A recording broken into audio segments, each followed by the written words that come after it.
Talaga bang hindi ka naniniwala sa kamalasan? Oo, matanda na ako para maniwala. Ikaw na lang ang maniwala sa kamalasan. O ito, basahin mo. Nakalagay dyan sa papel na simula ngayon, ako na ang bossing mo. Alas mo, ako na boss mo ngayon. Eh, manda ka. Anak ng... Kamusta ang investigasyon, Chief? Okay naman, detective. Hindi ko nga alam kung bakit nagpakamatay itong taon to eh. Talagang sa ngayon, misteryo pa rin kung bakit itong tao to ay nalugi sa kanyang mga businesses. To the point na ibebenta niya na lahat ng properties niya.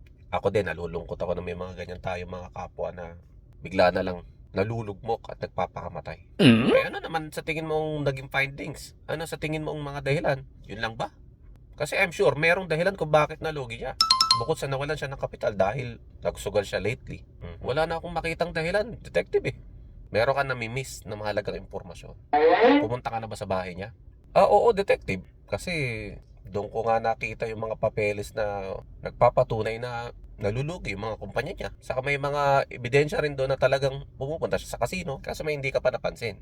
Ano naman yun, detective? May nakita akong 2 pinto sa bahay nila. Magkatapat na magkatapat. Masama yun sa feng shui.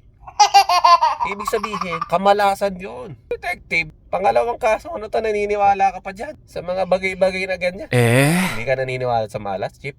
Oo naman. Matatanda na tayo para maniwala sa kamalasan. Wow. Even nga sa swerte, di ako naniniwala. Wow, talagang dapat pinagsisikapan natin lahat. Okay naman yan. Kaya, ewan ko ba sa inyo, detective? Naniniwala pa kayo sa mga ganyang bagay-bagay? Para na kayo hindi natanda. Bata pa kayo? Talaga bang hindi ka naniniwala sa kamalasan? Oo, matanda na ako para maniwala. Ikaw na lang ang maniwala sa kamalasan. Umalis ka na nga dito. Hindi ka nakakatulong sa investigasyon ko, detective. O sige, ganito na lang para mapatunayan na may kamalasan sa buhay mo, di ba? O meron na kaya abot sa'yo. O ito, basahin mo. Nakalagay dyan sa papel na simula ngayon, ako na ang bossing mo. Promotion, increase, assessment, ako na lahat.